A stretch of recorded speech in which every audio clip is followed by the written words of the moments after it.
Today we are lucky enough to have Allison Wolfe visiting us here in Mexico City from Los Angeles.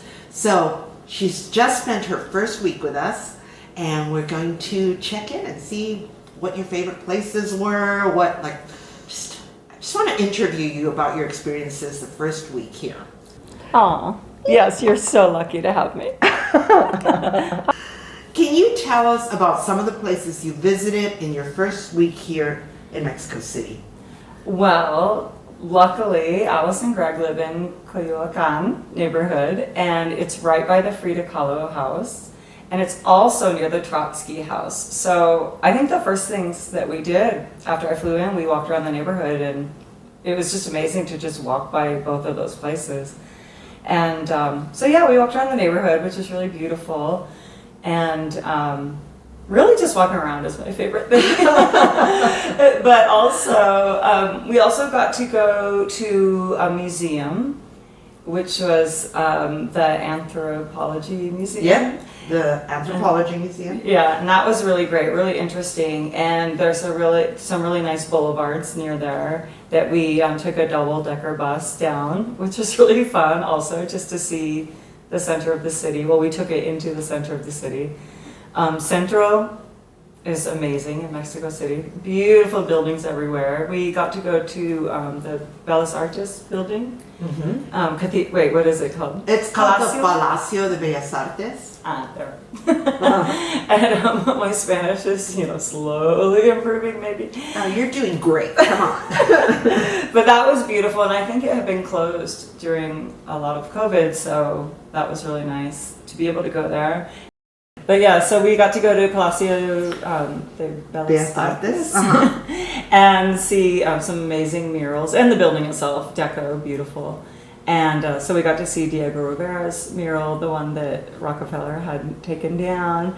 And we also got to see Siqueiros. Siqueiros, okay. A lot of those murals and stuff. It was incredible. Yeah, the big three, they're called here. Orozco, Siqueiros, and Rivera. Siqueiros, okay. Oh my God. Okay, anyways. So, and let's see, what else did we do? So many things. We got to go to La Bestia, which is sort of like this cool clubhouse of music things, of alternative music in Mexico City. They've got recording studios, they've got a radio station, they have even a instrument repair shop inside. They've got a little record store. They've got awesome hangout patio and more, and it's a record label. Anyway, it's really fun to hang out there, and I'll be going there more often. It is like a clubhouse, right? It has the feel of a clubhouse. You could just go there and with nothing on your agenda and just find something fun to do. Yeah, so that's what I'll be doing. And also we got to go to, obviously amazing food. And we also, where else did we go? So I want to explain, if you hear either of us cough or if we forget to answer something, that both Allison and I are recovering from COVID. So yeah, we got the vid. We feel a lot better, but we're not 100%. And this is something that I think you don't hear as often. I think it needs to be stressed that getting over it is a lengthy process, even beyond the fever and chills and the initial symptoms. It's just a slow recovery process. Yeah. So even though I've been a month out or so, when I showed up the first few days, I was still a little bit brain foggy. But I think we've been good for each other because we kind of encourage each other to get out and do stuff. So we're kind of pushing each other a little bit. Yeah. But it's worked. I mean, I feel like we're exhausted every evening, but not so exhausted that we've relapsed. Yeah. Right. Exactly. Yeah. It's so nice. So, Allison, have you had a favorite meal here? Oh, wow. I really like everything. I think my favorite was after we visited La Bestia, we went to a place down the street. Oh, okay. And, that was not the one I expected. No, but that's interesting because I love that place. And I don't know if you remember the name of the place. I certainly don't. But Yeah, I don't remember the name of the place. It's just a place with the green awning that makes sopes and huaraches. Yeah. So I had a huarache. Yeah? And it was like this long oval side, and it was like one side was green and the other side was red, and it had a bunch of cool stuff on it, and I ate the whole thing. Yeah. And it was, it's like a masa. It's kind of like gordita. Like so many things in Mexican cooking involve masa, which is made out of corn, which is the dough, sort of thing that tortillas are made of, enchiladas are made of, sopes, tacos, so many things involve the masa. But this one is shaped like a huarache. It's long. Usually it has like a layer of beans. I think yours had... Mine was vegan. Yeah, yours had... I had like vegetables on it, I think. Yeah, I think you had Nopales. nopales. Oh, yeah. And did you have... Was it mushrooms? I don't remember what you had on it, but I know she enjoyed it. It was really good. And I just think they look really cool. Yeah. Like, especially with having one side green and one side red, that was cool. Although I kind of prefer red sauce, so. But yeah, so that was really good. We also went to like a Mediterranean restaurant called Al-Andalus. that. Yeah. And that was in the center, and it was so good. Yeah. It was just really, really yummy and refreshing. I don't know, all the food's been amazing. So. But I thought What you do you told think me I thought for sure you were going to say the por siempre vegana tacos because you. Oh, I forgot about that. Okay, yeah. So. I think so far in Mexico City, my favorite place to eat is por siempre tacos, or it's a vegan. Oh wait, It's called por siempre vegana. Forever vegan. Yeah, forever vegan place. And I had amazing vegan tacos, and it was amazing. I'll be going back there a lot. Yeah. Now that you're going to be a little bit closer there. Yeah. I'm like my mouth is watering just thinking about it. I'll make a pilgrimage there every day. I'll go there, and then I'll go to La Bestia and bug those guys. So how do you're talking about going all these different places. How do you get around in Mexico City? Well, we've been taking the bus a lot and walking a lot, which I love. It's something I love to do even in LA, but we've been doing a lot more here, which is great. You get to see so many things. I have lovely hosts, Alice and Greg, who show me how to do all this and show me all the places to go and take me there. So can you tell us about your experience on the metro though? Well, there was one day when Alice and I were downtown or in the center, and Busy that day. yeah, it was a weekday, and we shopped till we dropped, and Greg left us because It was just too much for Greg. It's like, it was actually too much for us even, probably. But we did actually hit a cathedral, like or the cathedral. We went to the Metropolitan Cathedral. That was so beautiful. And we would have also taken in the Templo Mayor had it not been closed. So. Yeah. So that day, I guess it was rush hour still, and we wanted to go back home. So we decided to take the metro from downtown. Yeah. So it was interesting, I loved it because I hadn't taken the subway yet. So we went down there, and what's cool is there are women-only cars, which I think is really awesome, and I think we should be doing back home. And I will have to say, though, that woman car was very, very crowded.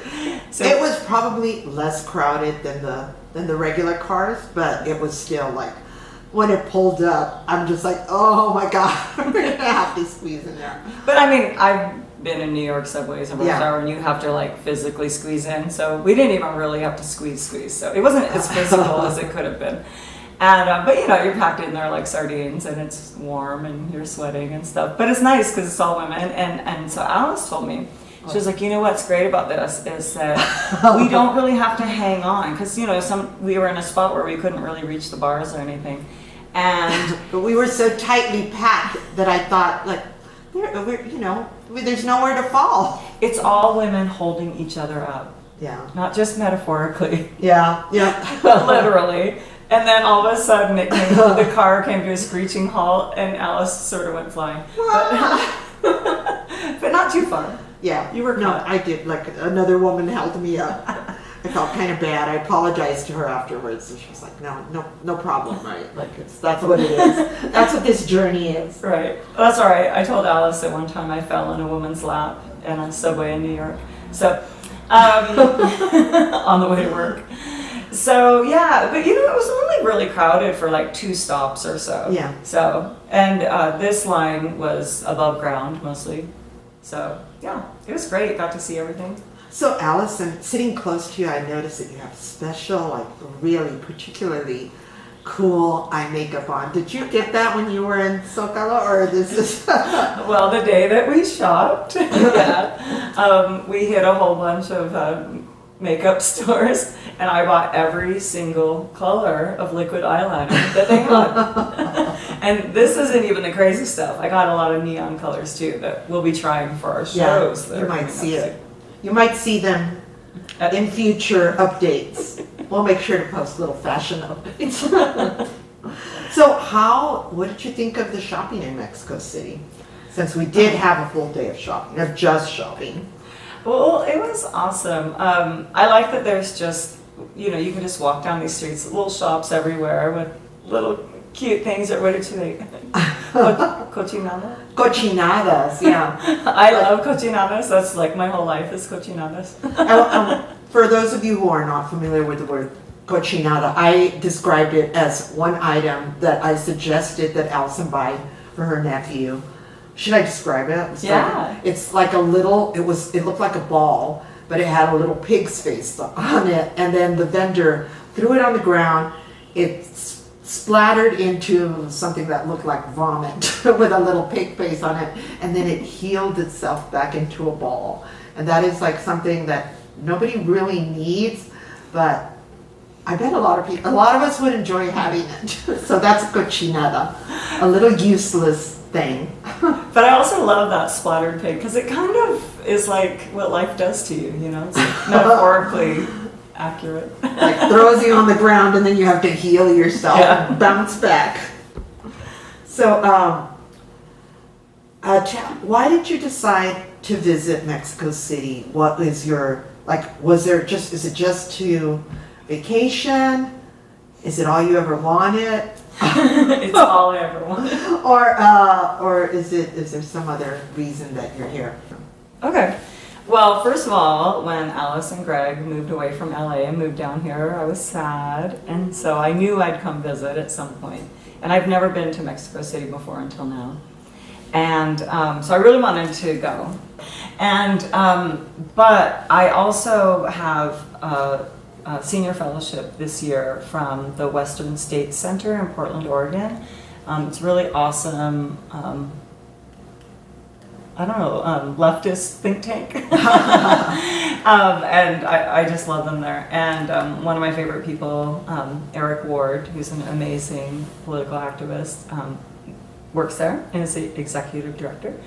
And they encouraged me to come down here. And just so you know, one of my projects for my fellowship is to revive my podcast, I'm in the Band. And so I've been working on that, and I decided, from watching Alice and Greg's YouTube videos and Instagram accounts and whatnot, it just looked like they were connecting with so many interesting, punk and alternative women, feminists down here in Mexico City. And so I thought, I want to check out what's going on down there and just kind of do a little, peek into the feminist punk music scene in Mexico City. Through the eyes of Alice Bag. And have you seen any interesting all-female or female-fronted bands that you? Yeah, it's great. Well, right now we're also kind of playing. Yeah. I also decided, Alice invited me to play some music with them too, but there's a new band called Lucia y los Alfileres. And I get to play with them for a bit, but it's Alice's band as well. Or mostly all, and not mine. And, well, it's its own thing, It's and there's 4 women in the band, right? Yep. Yeah. Violeta, Hinojosa, Sarah Norman, Angie Camacho, and myself. Yeah. Not singing.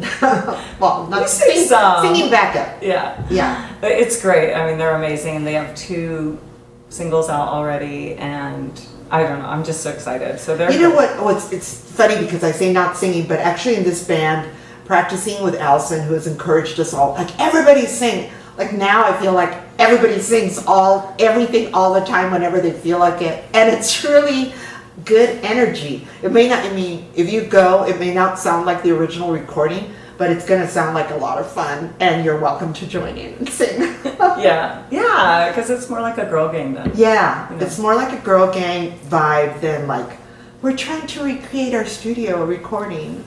Right, and it's like we have each other's backs, because, you know, if someone drops out or forgets something, someone else is right there to pick it up. Well, especially because we have two things to overcome. One is like when we first rehearsed earlier in the week, we were both like, I haven't sung since I had COVID, and I have a nagging cough. And Allison just like, I think you've had trouble with a little bit of brain fog. Plus, she has to learn songs in Spanish.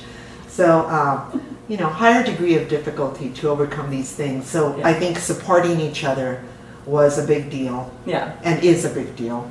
Yeah. But I'm excited for our shows coming up.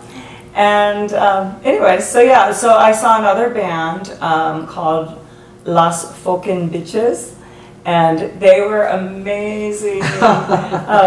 Yeah. Just really fun, really great. And Fer, the lead singer, she also whipped out a saxophone at the end, and it just was like nice controlled chaos. It was like a punk Lisa Simpson. Yeah, totally. So they were great. We will be playing shows with Elise Paprika, who I've seen before and love, and that's an awesome feminist mover and shaker here in Mexico City. She has an organization called Now Girls Rule, and she puts on a lot of events with that feminist music and art-based events. And also the show we went to was put on by an organization called Ojos Diablo. Oh, right. Yeah. And Which that it's a one's collective. name is, okay, yeah, you're right. It's a collective, and they were great. Auricula. Yeah. Yeah. And you talked to her a little bit after the show, and I think you are probably going to be including her in your Yeah. research project. Right. I'll be interviewing her. Yeah. So is that research project going to be something that our viewers can access easily? Do you know where? yeah. So I will be having it on my own website, but also, you know, I'll spread the links when the episodes come out on social media and stuff. And I mean, because it depends on how many interviews I get, but I might put it into 2 different episodes or Yeah. 2, you know, part 1, part 2. But there will be at least 1 podcast episode on feminist punk in Mexico City. Well, a taste of it with Alice back. So we're set to perform with Lucia y Los Alfileres in just a few days. How are you feeling about is this the first time you performed in Mexico? Yes. Okay, how are you feeling about it? I mean, aside from karaoke, but yep. I'm nervous, but I'm excited. I'm happy that we have shows, and yeah, I'm excited. But I think knowing that everyone's kind of singing all together helps me feel a little bit better. Yeah, and we're doing a special cover that I'm really excited about too. But I don't know, should we talk about Should we leak it? Yeah. Well, we were kind of hoping that Belinda Carlisle, who also lives in Mexico City, would be in town, but she's in Los Angeles right now, and we wanted to invite her to sing with us. But since she's not around, we made our own like punky version of Our Lips Are Sealed. and we're really excited to play it. Yeah. We sped it up a little bit, and Allison is taking the lead on this until Belinda gets back. Belinda, if you get back and you want to sing with us, you're invited. That would be amazing. Yeah. Join the girl gang. Yeah. It's exciting for me because, I mean, the Go-Go's were kind of everything for me in middle school and high school. So. Yep. We haven't quite perfected the dance. But dude, we all did that dance in the 80s, right? And we're trying to remember how it went. I think we could do it. You think we can do it? Yeah, we can do Okay. it. Okay. Well, we'll do our best. So Is there anything that surprised you about Mexico City that I know you've been to Mexico before, but you had never been to the capital? I think how green it is here, like how many trees and and beautiful old buildings and architecture everywhere. Like just every walk is interesting and amazing, and it's beautiful. We have to take you to Viveros too. If you think like just walking through the street is green, it is very green, especially in Coyoacan. But we'll have to take you to Viveros. So one last question before we let you take your rockin' ass out of here is what did you think of pulque? Oh yeah, we went to a pulqueria the other day, or yesterday. I loved it. Well, one thing was just how blue that place was. I really love the colors at the pulqueria because the name of the place we went to was Pulqueria Paloma Azul. Paloma Azul. Yeah, so everything was blue in there. It was really cool. And then we got our pulques, which is a fermented alcoholic drink. Alcoholic sounds so bad. And you can get different flavors, and it's a little bit creamy or milky in a way. Yeah. So it's interesting, and they're a little bit sour since they're fermented, and there are these beautiful different colors. So like Greg had a pink one, Alice had a white one, and I had a green one, I think. Yeah. So you had pistachio. I had what did I have? I had a white one. Oh, I had mazapans. They actually crush the peanut like mazapan de la rosa candy into the pulque. And it's kind of like having a milkshake in my opinion, but that Greg, you get a little tipsy on. Yeah. Greg got piñon, and he had a full tarro, which is like a giant mug, like it's kind of like a pint, I think. But Allison, you surprised me because you had. I had two vasos. Yeah, 2 vasos. She tried the pistachio. Yeah, and the piñon. That one was, I think piñon was the best flavor. But yeah, I know, I downed mine, and then when the waiter came over, he just looked like pretty astonished. Yeah, I think he was surprised that, like, these tourists, they're not going to last here. And it's like, yeah, give me another. Totally. It was cool though. It was like, it seemed sort of like a after work bar that people were just kind of wandering into after work, and it was a mild buzz. We didn't get all like crazy or anything. Yeah. It's not super alcoholic, but yeah, no, it was fun. And we also got to go to the National Cinema Archives. Oh yeah, I forgot we took you there too. We actually walked. We did a circle. We did Frida Kahlo House, and we walked to Cineteca, and then we walked halfway to the pulqueria, and then we caught a bus like for the rest of it. Now after the pulqueria, we were kind of done. It's like, it's been hot, and we've been drinking alcohol. Yeah, it's heating up here in Mexico City. Yeah. So please, we'll keep you posted on Allison Wolfe's adventures in Mexico City. Thanks for joining us. We post every Thursday. We hope you'll subscribe. Give us a thumbs up if you enjoyed the content. Leave us some comments. Leave us some questions. While Allison is here, you leave some for her because she's here to answer them. And we'll see you next week. Y'all come back now. I always say y'all come back down here. And that always gets cut out.